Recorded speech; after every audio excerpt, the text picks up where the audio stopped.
Estas coisas, tu sabes dessas coisas, ó rei Agripa, porque Agripa é um judeu que também, como Paulo, tem nacionalidade também romana, é um judeu naturalizado romano e tem o conhecimento de fato e de verdade da tradição, da religiosidade judaica. Por isso que Paulo apela ao conhecimento que ele tem a respeito da tradição e dos ensinamentos e da lei dos judeus.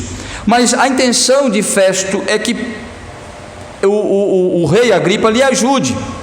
Ele deseja que Agripa possa ouvir Paulo e recolher informações que sejam importantes para que Festo dê substância à sua carta, que justificaria a transferência de Paulo para Roma, que ele pudesse formalizar as acusações, que ele pudesse ter algo substancial para dizer ao imperador porque Paulo estava sendo transferido, porque o problema não pôde ser resolvido lá em Cesareia, porque não pôde ser resolvido ali naquela província aonde eles estavam, em nome do imperador, colocados para resolver essas questões. Então Festo está muito preocupado, porque ele não tem substância de acusação, ele não tem no que registrar, ele não tem o que dizer, porque ficou claro que a questão que envolvia o apóstolo Paulo, ela era religiosa, era espiritual.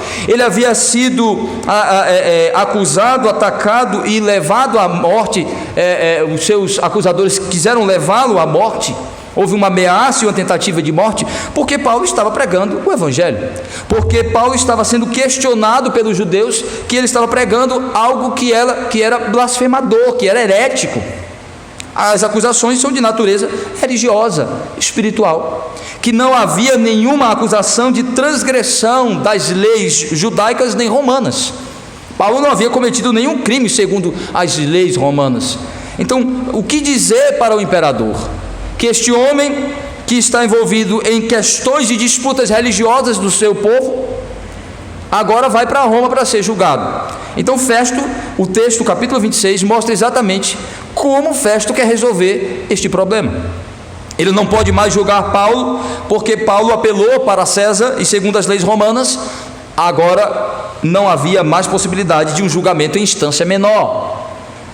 O que é que ele faz? Ele providencia uma audiência em que Paulo será ouvido pelo rei Agripa para ajudar a Festo ter uma substância, ter informações que lhe ajude a substanciar sua carta de transferência para Paulo, para referendar que ele seja julgado em Roma. E o que nós percebemos, meus irmãos, com tudo isso, com todo esse pano de fundo, é que no capítulo 26, o apóstolo Paulo vai lidar com isso com muita naturalidade, entendendo que não há mais julgamento legítimo para ele ali, que está certo a sua ida para Roma, mas o que Paulo faz é aproveitar a oportunidade daquela audiência, é aproveitar aquele momento que há várias motivações ali envolvidas, há vários interesses envolvidos. O que Paulo faz? Consciente de qual é a sua missão, de qual é o seu papel, de qual é a sua responsabilidade como crente, como um missionário, ele aproveita aquela oportunidade para pregar o Evangelho. Ele aproveita aquela oportunidade para testemunhar de Cristo, para tentar alcançar o máximo de pessoas ouvindo o Evangelho de Jesus Cristo. Paulo não perde oportunidade. Paulo não fica se lamuriando, nem questionando a legalidade de tudo aquilo.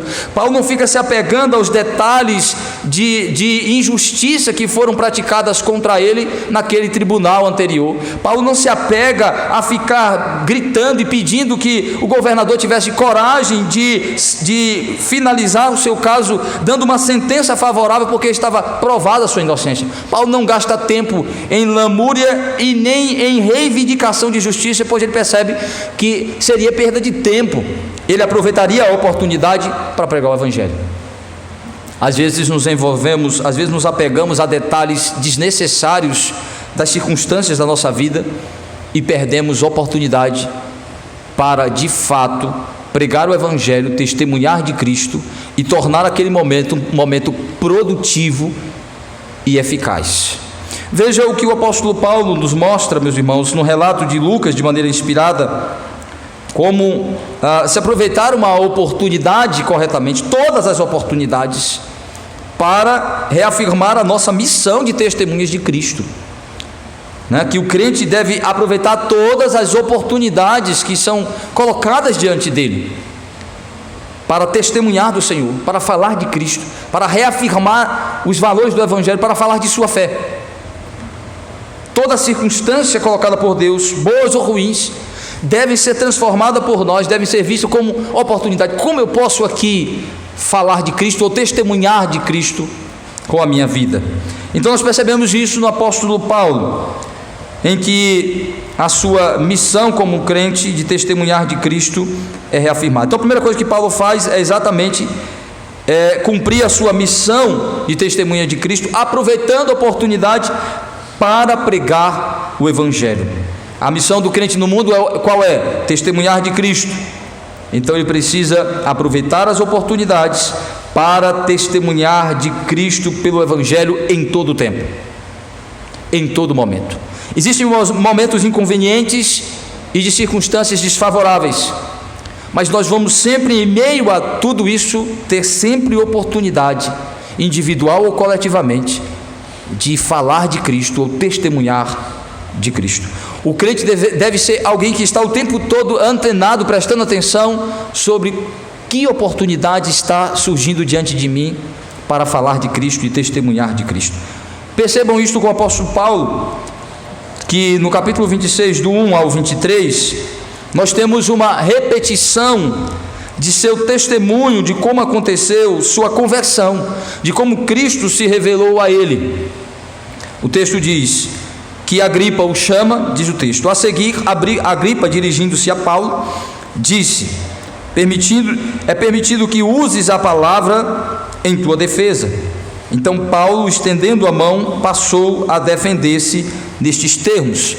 O que nós percebemos é que Festo passa o cetro de julgamento, o cetro como símbolo da autoridade, do poder civil e judicial, o cetro simbolizando a autoridade do governador. Passa este cetro, permite que o rei Agripa faça as vezes do governador Festo, tenha a autoridade de conduzir aquela audiência. O máximo que nós podemos dizer não é um tribunal, é uma audiência, em que está presente Paulo, o governador Festo, a esposa de Agripa, além dele, e um grupo representando as lideranças comerciais, os comerciantes, as autoridades econômicas e políticas daquela região. Diz o texto então que Agripa diz: você tem a oportunidade, Paulo, de falar, que não é um debate e nem um tribunal. Nós queremos ouvi-lo. Fale. Agripa então conduz e permite que Paulo fale. O que nós percebemos é dado a ele toda a liberdade para conduzir o seu raciocínio como ele quiser. Paulo não segue uma regra de tribunal, não segue uma regra de debate, ele é livre para falar. Quando ele recebe esta oportunidade dizendo: você pode falar livremente, ele então diz: tenha paciência, governador, que eu gostaria de relatar a minha história de por que eu cheguei até aqui e o que me trouxe até aqui.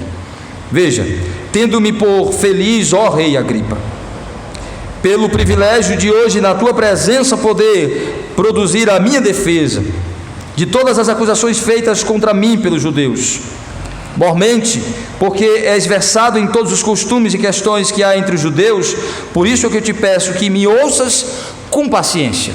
Paulo apela para o conhecimento deste governador, deste rei, a oportunidade que ele tem de poder fazer um relato abrangente da sua história. Paulo inteligentemente percebe: olha, é me dada a oportunidade de falar livremente. Eu fico imaginando, que eu falo muito, e quando alguém diz assim, que me chama para pregar e diz, eu digo: quanto tempo tem para eu pregar? A pessoa diz: fique à vontade. Olha que coisa fantástica. Eu fico igual a Paulo. Paulo diz: estou muito feliz, ó rei Agripa, porque eu estou diante de alguém que tem noção do que eu vou falar, e disse: fica à vontade para falar. E o que é que Paulo fez? Como eu faria. Começa do início, do princípio, constrói um raciocínio dele até chegar ao que ele quer e diz: tenha paciência. Só está faltando eu fazer isso que Paulo fez, dizer para os meus ouvintes: tenham paciência, pois tenho algo a discorrer para vós e precisa de tempo para construir o raciocínio. Paulo disse: obrigado, ó rei, pela oportunidade de eu poder falar livremente, porque Paulo passou por aqueles tribunais todos e falou de maneira curta, precisou responder perguntas, precisou se defender de acusações graves. Então Paulo não teve oportunidade de construir seu raciocínio. Em algum outro momento ele falou sobre sua conversão, mas agora ele vai detalhar.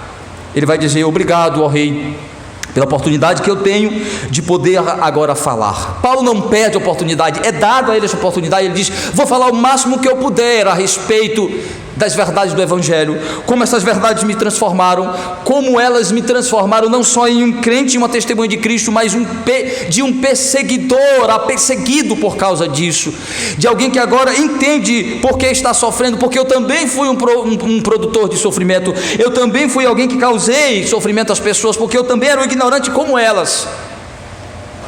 Paulo vai falar do poder que o Evangelho tem de transformar as vidas, de transformar as pessoas.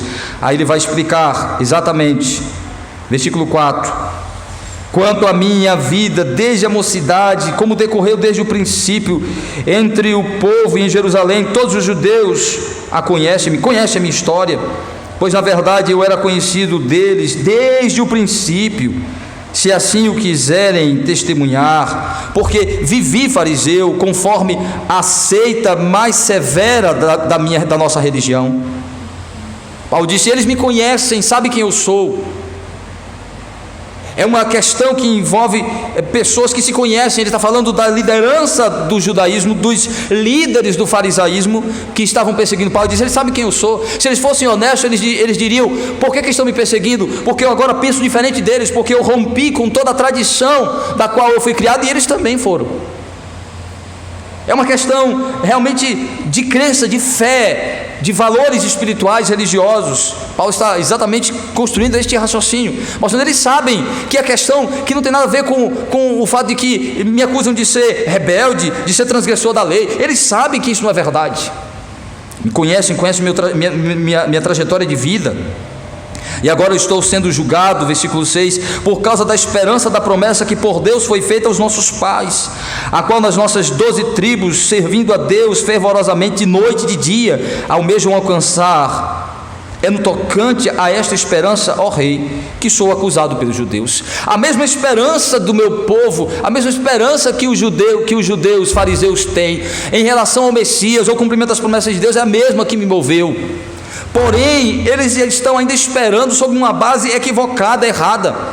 A disputa nossa é quem alcançou essa esperança, quem está nessa esperança. Eu acredito, ó rei, que sou eu, por estar em Cristo, que eles ainda esperam os cumprimentos das promessas de Deus, eles ainda esperam que as promessas sejam cumpridas, eles esperam que as bênçãos prometidas de Deus cheguem ao seu povo, e chegou. A disputa é essa, se já chegou ou não, se o Messias veio ou não, se Deus já cumpriu as suas promessas feitas aos nossos pais ou não. E eu digo que sim, que a ressurreição de Cristo é a prova disso. Versículo 8: porque se julga incrível entre vós que Deus ressuscite os mortos, na verdade, a mim me parece que muitas coisas devia eu praticar contra o nome de Jesus o Nazareno. E assim procedi em Jerusalém, havendo eu recebido autorização dos principais sacerdotes, encerrei muitos dos santos nas prisões, contra estes dava meu voto, quando os matavam. Muitas vezes os castiguei por todas as sinagogas, obrigando-os até a blasfemar, e demasiadamente enfurecido contra eles mesmos, por cidades estranhas os perseguia. Paulo disse: eu era um fariseu que tinha mesmo a esperança da redenção, da salvação, e acreditando nisso achava que os cristãos mereciam ser destruídos porque eles ensinavam uma mentira, criam numa mentira. Eu acreditava que os fariseus estavam certos, que a esperança dos judeus estava na maneira de ver dos fariseus, na interpretação deles em relação à lei. E isso me levou a praticar coisas horríveis, a perseguir os cristãos, a autorizar a morte deles, a forçá-los, a primeira vez que Paulo fala sobre isso, forçar cristãos a negar a fé, a blasfemar de Cristo, a negar o Evangelho e falar coisas horríveis sobre o Evangelho. Olha, eu os forçava a blasfemar, a negar Jesus, a falar mal do Evangelho, a negar o Evangelho. Ele disse: tão terrível era, movido pela minha religiosidade cega, pela minha crença de que aquilo era o que eu deveria fazer. Ele sabe que eu era um fariseu zeloso, movido pela crença de que aquela era a verdade, aquela era a expressão correta da nossa religiosidade. Aí ele vai dizer: mas algo extraordinário aconteceu em minha vida. Versículo de número 12: com este intuito parti para Damasco, levando autorização dos principais sacerdotes, e por eles comissionado. Ao meio-dia, ó rei, indo eu a caminho afora, vi uma luz do céu, mais resplandecente que o sol, que brilhou ao redor de mim e os que iam comigo. E caindo todos por terra, ouvi uma voz que falava em língua hebraica: Saulo, Saulo, por que me persegues? Dura coisa é recalcitrares contra os agrilhões. Então eu respondi: quem és tu, Senhor? Ao que o Senhor respondeu: eu sou Jesus, a quem tu persegues. Paulo então disse: quando eu estava indo para Damasco, relatando mais uma vez, ele já havia falado sobre isso, Cristo apareceu para mim como uma luz, uma grande luz, contrastando a minha realidade de religiosidade cega, que não me permitia entender que diante de Deus eu estava nas trevas, movido por um ódio, movido por uma visão errada de uma religiosidade equivocada, por um desejo apenas de vingança, de morte. E Cristo apareceu para mim, desmontando toda a minha concepção, a minha vida, o meu plano, dizendo que era aquele quem eu perseguia, que era Jesus, que era o Filho de Deus. Aí ele diz, versículo 16: e Jesus disse: levanta-te, firma-te sobre teus pés, porque por isto te aparecerá, mas levanta-te e firma-te sobre teus pés, porque por isto te apareci, para te constituir ministro e testemunha, tanto destas coisas em que me viste, como daquelas pelas quais te aparecerei ainda. Reafirmando mais uma vez, Paulo começa a dar mais indicações de que essa não é a única vez que Cristo aparece para ele. Nós já vimos em outros textos que Cristo continua tendo outras aparições para Paulo. Ele diz: é meu objetivo transformar a sua vida, capacitá-lo e prepará-lo para ser minha testemunha. Vou te ensinar a respeito de minha obra, de minha verdade. Vou instruí-lo e prepará-lo para que você se transforme em minha testemunha. Você vai falar de coisas que você vai ver agora, e de coisas que posteriormente eu lhe direi, lhe ensinarei, lhe instruirei. Por isso que Paulo não inicia seu ministério imediatamente, apesar dele imediatamente começar a testemunhar de Cristo. Quando ele chega em Damasco, ele já começa a falar de Jesus Cristo na sinagoga, mas oficialmente seu ministério começa depois. Então, mas Paulo disse: Cristo aparece para mim e diz que ele havia me chamado, me preparado, e agora se revela a mim como meu Salvador, mudando totalmente a minha mente, meu coração, minha vida, minha caminhada, minha direção de vida totalmente. Ele diz, versículo 17: livrando-te do povo dos gentios, para os quais eu te envio, para lhe abrires os olhos e converteres das trevas para a luz, e das potestades de Satanás para Deus, a fim de que recebam eles a remissão de pecados, a herança entre os que são santificados pela fé em mim. Eu vou te enviar para falar destas coisas, para ser um canal da minha luz para as pessoas, para iluminá-las para esta verdade. Paulo diz: esta foi a minha missão. Cristo me alcançou, me transformou, mostrou que Ele era o verdadeiro sentido das promessas de Deus, da religiosidade do povo de Deus da antiga aliança, do que o judaísmo praticado pelo povo de Deus deveria se transformar em uma crença, obediência a Cristo. E aí Paulo diz: e ele me disse: eu te enviarei, te prepararei e te protegerei, para que você fale não só aos gentios, mas também aos judeus e aos gentios, que fale para eles a respeito de que é pela fé em mim que eles são santificados, transformados e feitos em filhos de Deus. Paulo diz: foi Jesus que me disse que o sentido do judaísmo, o sentido da lei se cumpria nele, que eu deveria agora mostrar que é ele para onde todas as coisas apontam. Versículo 19, Paulo então diz: pelo que, ó rei Agripa, não fui desobediente à visão celestial, mas anunciei primeiramente aos de Damasco e em Jerusalém, por toda a região da Judéia e gentios, que se aprendessem e se convertessem a Deus, praticando obras dignas de arrependimento. Eu então passei imediatamente a obedecer a esta ordem. Cristo disse: você vai ser minha testemunha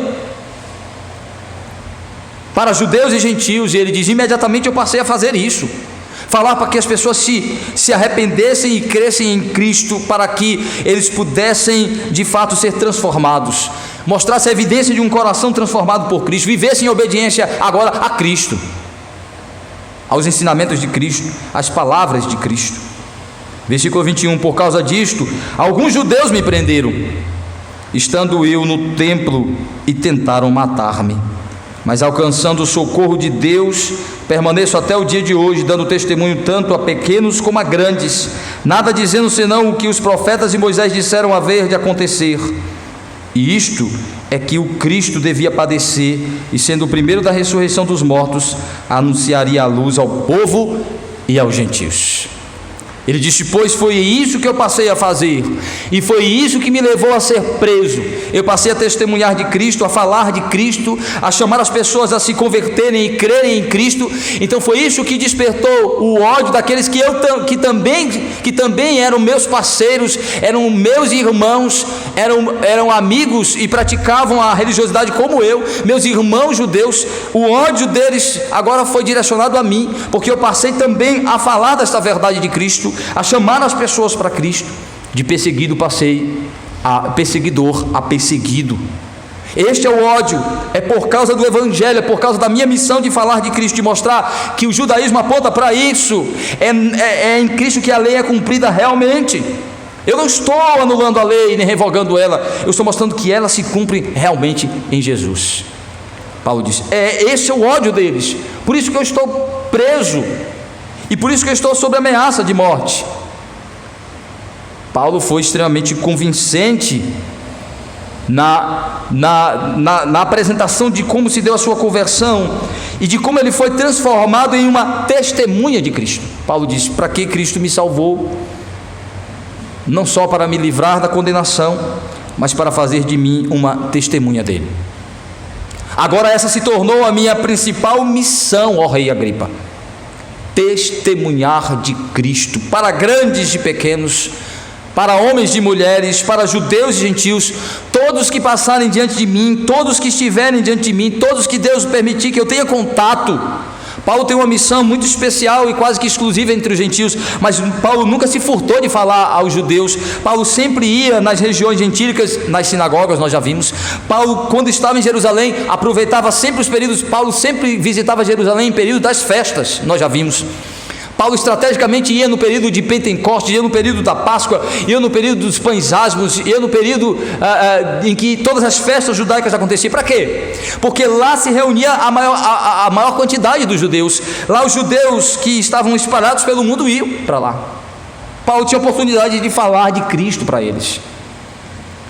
E foi exatamente aproveitando uma oportunidade dessa que Paulo foi preso e sofreu ameaça de morte, e que agora permanece preso. O que é que Paulo faz? Aproveita mais uma vez a oportunidade para dizer: estou tendo a oportunidade de reafirmar a minha missão, de testemunhar de Jesus.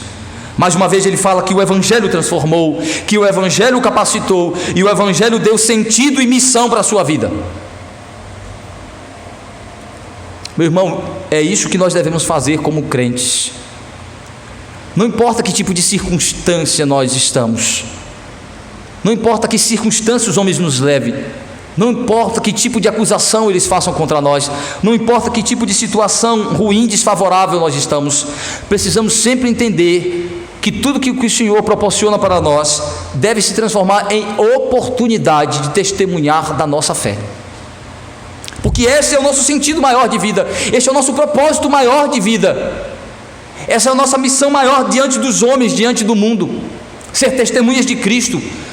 Mais do que demonstrar sucesso, inteligência, capacidade, influência, é quem somos como testemunhas de Cristo. Às vezes não é isso que está diante de nós no primeiro momento da nossa vida, não é a missão de testemunha de Cristo que move muitas vezes nosso comportamento, nossa imagem ao nos apresentar diante dos homens. Mas veja a preocupação de Paulo, tendo a oportunidade, a primeira coisa que ele fez, testemunhou de Cristo, falou do Evangelho. Precisamos entender que nossa vida deve ser arranjada com base na nossa missão de testemunhas de Cristo. Às vezes as circunstâncias difíceis no seu trabalho, na escola, na faculdade, em casa, foram oportunidades boas de testemunhar de Cristo e você perdeu, deixou passar, ficou focado mais na circunstância em si, ficou mais preocupado muitas vezes em proteger-se ou resolver e solucionar os problemas em torno daquela circunstância, do que se perguntar como eu posso me comportar como uma testemunha de Cristo aqui, como eu posso lidar com essa situação, com essa circunstância, de maneira que a minha fé, minha obediência a Cristo, meu temor a Cristo se mostre aqui, faça a diferença, seja luz diante dessas trevas, seja sal diante dessa degradação.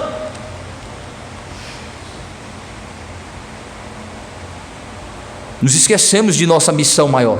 Paulo era muito tomado dessa consciência, de que Cristo disse, sua missão de vida, Paulo, é me testemunhar. Claro que eu não sou um missionário, nem todos nós somos chamados a ser missionários, quanto ao ofício, à função contínua disso, de viver para isso de maneira formal, mas a vida do crente é de testemunha, ou seja, em meio às outras circunstâncias de responsabilidade de sua vida, há sempre oportunidade de testemunhar. Nós é que somos lentos, nós é que somos preguiçosos de perceber as oportunidades e de saber usá-las. É isso que nós devemos pedir a Deus, que nos dê sabedoria, capacidade de discernir e sabedoria para entender como aproveitar oportunidades. Às vezes um questionamento que é feito a nós, às vezes uma acusação que é feita a nós, são oportunidades boas de falar de nossa fé, de nossos valores em Cristo, de nosso testemunho de Cristo, e perdemos a oportunidade. Mas Paulo não pode ser acusado disso. Ele nos deu um grande exemplo de como aproveitar oportunidades quando as circunstâncias eram totalmente desfavoráveis. Preso, sofrendo injustiça, sob ameaça de morte, percebendo ali uma circunstância em que ele não poderia se livrar dela, o que ele fez? Focou na sua missão maior, testemunhar de Cristo. Gastou tempo, energia e oportunidade para isso. Mas o texto continua mostrando para nós também que diante do testemunho do crente, em todos os momentos, devemos nos preparar para as mais variadas reações. Não nos preocupar com a reação em si, mas saber que várias reações podem vir de um mesmo indivíduo. Um ser humano, um pecador é capaz de ter reações variadas do Evangelho. Não existe um comportamento único do pecador em relação ao Evangelho. As circunstâncias, os momentos e como está o seu coração determinam que tipo de reação ele vai ter ao Evangelho naquela hora. Talvez você já tenha tido essa experiência de pregar o Evangelho várias vezes para uma mesma pessoa e perceber que a reação dela tem várias reações. Em vários momentos ela reage de maneira diferente. Às vezes ela reage com violência e resistência, às vezes ela reage com reflexão e fica calada. Às vezes ela reage perguntando e questionando mais. Nós vamos perceber que o homem pode ter variadas reações ao Evangelho, porém reagi-lo de maneira salvadora, com fé, assentimento intelectual e fé, isso só é possível se o Espírito de Deus agir no coração do homem. Então as reações não podem determinar a nossa ação, ou seja, devemos nos preocupar em aproveitar a oportunidade e não nos preocupar com que reação vai acontecer aqui. É por isso que às vezes nós travamos como testemunhas de Cristo. Às vezes olhamos para certas circunstâncias e pensamos: o que as pessoas vão dizer? O que será que como elas vão reagir? Imagine você é um professor no meio dos ímpios e pensa: eita, que oportunidade boa. Disseram: fala aqui hoje sobre a Páscoa, explica o que a Páscoa significa para nós. Olha, aí a língua, pastor, a minha língua ficava coçando. Às vezes um crente, um professor crente, deixa a oportunidade passar e fala um monte de coisa e não vai para o Evangelho. Aí você imagina, aí um crente, o dilema de um professor crente pensa: se eu disser realmente que essa Páscoa que existe aqui hoje não tem mais valor, não é a bíblica, que a bíblica não é isso, que a bíblica não aponta para isso, que não é resgatar, não é, Cristo não é o sentido da Páscoa de maneira nenhuma para essas pessoas, o que se pratica hoje não tem nada a ver com Jesus Cristo, o que elas vão dizer, como elas vão reagir? É o dilema. E eu talvez não tenha mais oportunidade de falar: queima o cartucho e queima bem, queima a oportunidade e queima direito, aproveita a oportunidade e aproveita direito, prega o Evangelho. Paulo não ficava pensando: e será que vão permitir falar de novo? Paulo pensava: como eu posso com inteligência, como eu posso com fidelidade, como eu posso realmente alcançar os corações com esta palavra, arrebatar os corações com essa palavra, falando tudo que é necessário falar sobre Cristo. Então ele aproveitava a oportunidade, sabendo que as reações poderiam ser as mais variadas, inclusive querendo matá-lo. Mas Paulo não focava nas reações, focava na oportunidade em si. Mas veja que coisa interessante, depois que Paulo faz este testemunho, este belo testemunho, qual é a reação que nós vamos ter? Duas reações interessantes. Veja o versículo 24: dizendo ele estas coisas em sua defesa, Festo interrompeu em alta voz: estás louco, Paulo?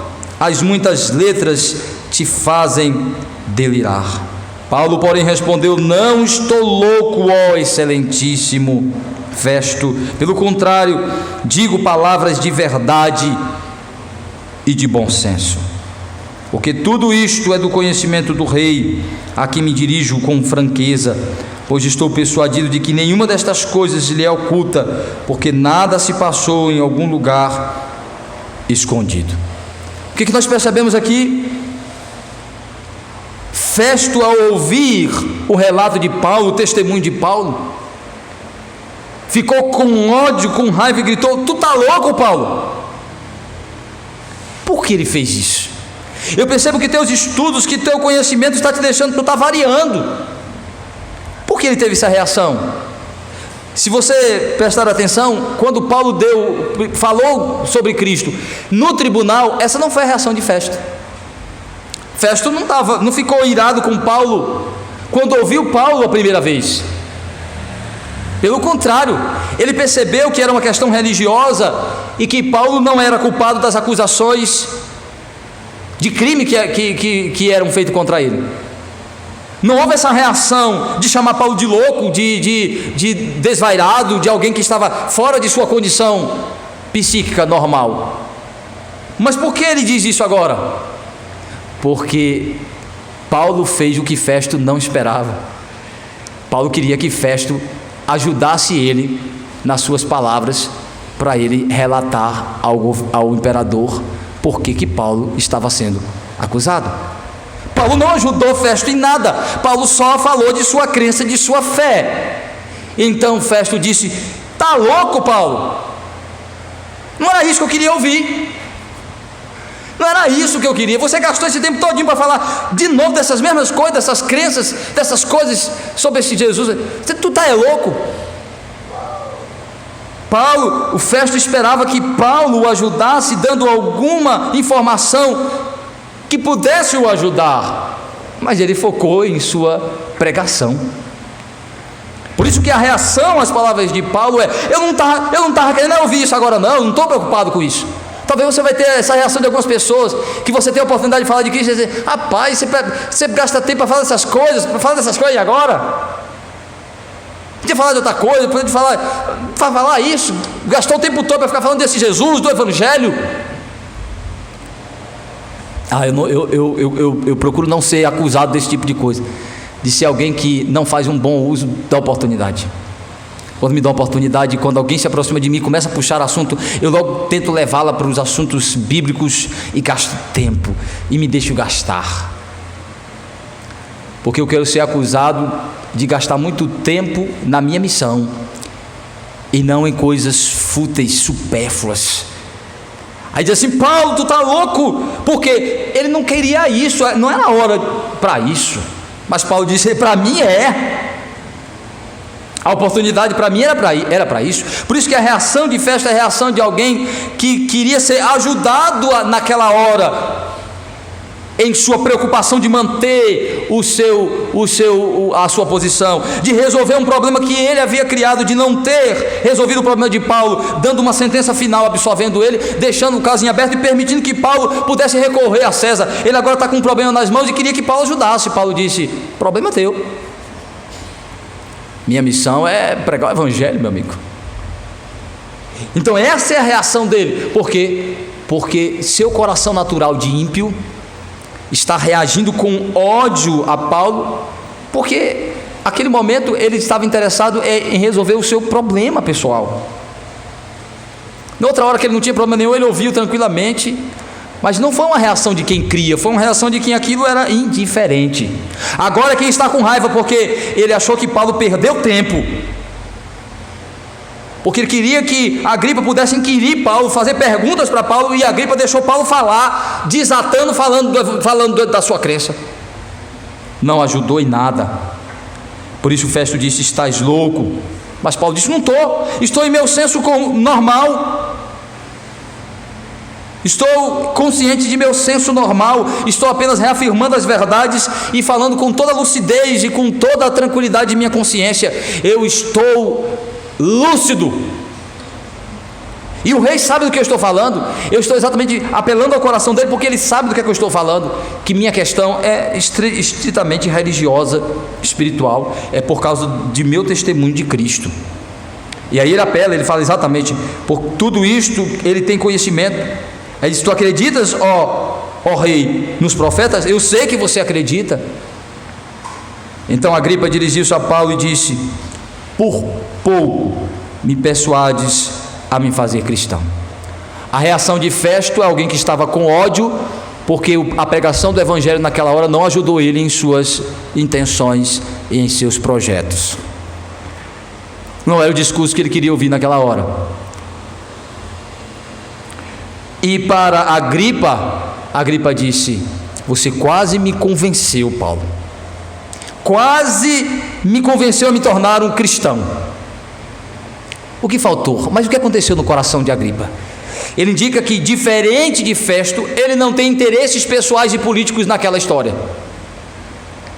Então aquela situação para ele era indiferente.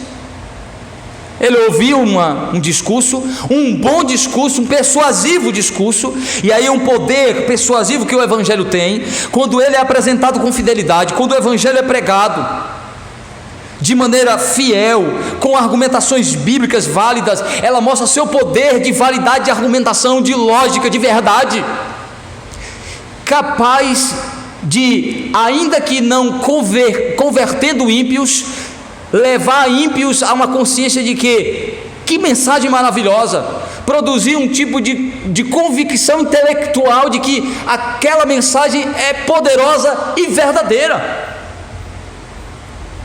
Ou seja, Paulo conseguiu alcançar o coração de Agripa, fazendo com que ele pudesse compreender intelectualmente o Evangelho, compreender o raciocínio lógico, a argumentação relevante, a veracidade dos fatos, o poder da mensagem. Ele entendeu, ele compreendeu. Às vezes você prega o Evangelho, você testemunha de Cristo, você percebe, muitas pessoas compreendem intelectualmente o Evangelho, Tem muito crente que compreendeu intelectualmente o Evangelho, mas não foi convertido pelo Evangelho. Existem muitos pastores, muitos líderes, muitas pessoas falando do Evangelho, mas que este Evangelho apenas produziu uma convicção intelectual. O Evangelho faz sentido intelectualmente para ele, faz sentido racionalmente para ele, é uma argumentação racional, lógica, mas não é uma verdade de transformação de vida. Isso produziu na vida de Agripa. Agripa disse: quase me tornei um cristão. Ele compreendeu e disse assim: tua argumentação é lógica, é persuasiva, é convincente, é poderosa. Mas Paulo falou algo fantástico. Paulo vai dizer: eu queria que tu se tornasse não só você, mas todos se tornassem cristãos, mas não depende de você. Eu sei que o Evangelho pode ter sacudido sua mente, seu coração, pode ter produzido certas convicções, mas se Deus não te converter, não vai adiantar nada. Veja, versículo 29. Paulo respondeu: assim Deus permitisse que por pouco ou por muito, não apenas tu, ó rei, porém todos os que hoje me ouvem, se tornassem tais qual eu sou, exceto estas cadeias. Quase me tornei cristão, Paulo disse: você só não se tornou cristão porque Deus não lhe fez cristão, Deus não lhe levou à fé. Quem dera que Deus fizesse isso com você hoje e com todos que me ouvem. Meu intuito era esse, de falar o Evangelho e de Deus poder convertê-los. Eu sei que é Deus quem faz isso, meu desejo é que Ele pudesse fazer isso com vocês. Paulo diz: eu sei que você ficou convencido, mas não convertido por esta verdade. Você entendeu, mas não creu nela, porque isso não depende de você. Por isso que Paulo está preocupado, exatamente a preocupação dele é aproveitar a oportunidade, porque esse é o meio que o Espírito usa. E isso é algo importante para nós, meus irmãos.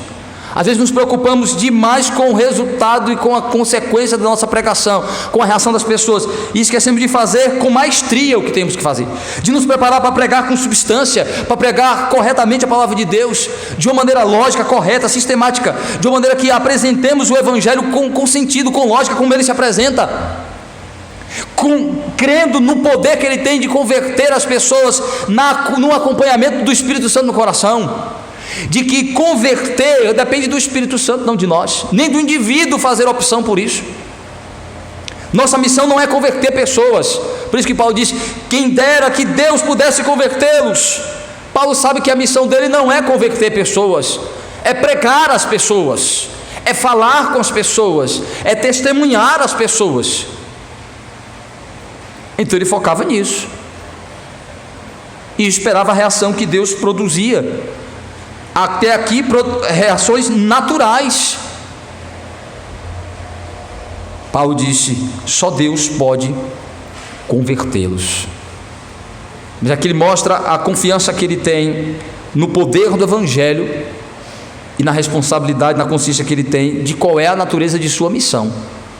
Não queira ser o Espírito Santo, não queira ser aquele que converte as pessoas, mas seja aquele que prega com fidelidade a palavra do Senhor, que testemunha com fidelidade a palavra do Senhor. E o texto conclui que o testemunho de Paulo teve reações variadas de homens ímpios, mas confirma o poder que o Evangelho tem de revelar a condição natural do coração, mas também de preparar os corações para aqueles que Deus designou salvação. Aí o texto conclui dizendo que o testemunho que Paulo deu do Evangelho confirmou sua inocência diante das acusações que eram feitas contra ele. Qual é o seu maior poder quanto às acusações feitas contra você como crente? Manter firme sua missão de testemunhar de Cristo. Seja fiel em sua missão de falar do Evangelho e viver o Evangelho. Por si só, isso será o grande poder de testemunho a favor de você e contra seus acusadores. Por si só isso lhe absolverá. A evidência da presença de Cristo em sua vida, o testemunho de fé, é por si só a grande força. Não importa o que os homens digam e não importa quantas acusações tenham contra nós. Aproveite sempre as oportunidades para mostrar qual é a base de sua fé, de sua crença, qual é a missão de sua vida. Viver para Cristo, falar de Cristo, testemunhar de Cristo, mostrar Cristo na sua vida.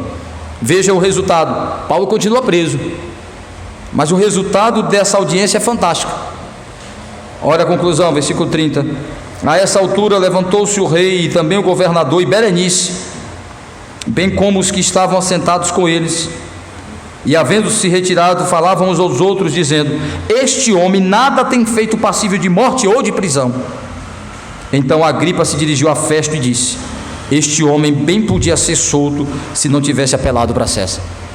O testemunho de Paulo, de palavras e de vida, sua serenidade diante daquela circunstância, aproveitando a oportunidade para testemunhar de Cristo, levou aqueles homens que o próprio Festo, que estava sendo omisso, movido por interesses carnais, em sua condição natural, diz: este homem é inocente, é um crente, ele só é um religioso, é um crente.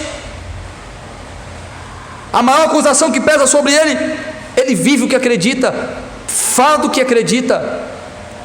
É um homem que não há crimes humanos atribuídos a ele não cometeu crime nenhum,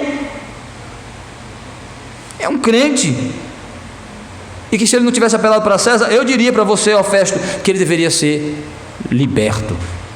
O testemunho de Paulo mostrou realmente que era inocente de todas as acusações contra ele. Pedro diz: como é que você cala os ímpios? Com a sua fé, sendo fiel a Cristo, testemunha de Cristo, focando na sua missão de honrar o nome de Cristo na sua vida. Quando você não honra Cristo, não testemunha de Cristo, você não só envergonha o nome de Cristo, vitupera o nome de Cristo, como também você cria grandes obstáculos para testemunhar de Cristo com as pessoas que você conhece. Seu mau testemunho, seu mau uso de oportunidades como cristão, que em vez de focar em seu testemunho, foca em assuntos supérfluos e desnecessários, faz com que você abra brechas no seu testemunho, para que os ímpios vituperem, ridicularizem e questionem de fato e de verdade sua vida e sua fé. Mas o bom testemunho, o testemunho de Cristo é a maior testemunha a nosso favor. O testemunho da fé, a vida, é o que nos absolve como cristãos. Qual é o nosso maior problema? Porque o mundo nos odeia. Qual é o maior ódio do mundo contra nós? Jesus disse: é porque nós somos de Cristo. Esse deveria ser o maior ódio. Era isso que deveria apontar, as pessoas apontar para nós, não nossas falhas, não nossos pecados, não nossa negligência, não nossa irresponsabilidade, mas nossa fé, nosso testemunho. Deveríamos incomodar porque somos testemunhas corretas de Cristo, não incomodar porque nós somos maus testemunhas, más testemunhas, não pelo mau testemunho, mas pelo bom. Infelizmente temos feito o contrário, temos incomodado o mundo com o mau testemunho. É assim que tu é crente? É assim que você é um crente em Jesus Cristo? É assim que você diz que é um cristão? É isso que se espera de um cristão? É pelo contrário, devemos incomodar o mundo com um bom testemunho de Cristo, com a pregação fiel do Evangelho, incomodando e instigando as suas mentes, fazendo-as pensar sobre as coisas de Deus, ficarem intrigadas quanto à nossa fé e o nosso testemunho de fé. Portanto, meus irmãos, que o Senhor nos dê graça, nos ajude a aproveitar as oportunidades para em todo tempo, em todo momento, testemunhar de Cristo, confiando no poder que o Evangelho tem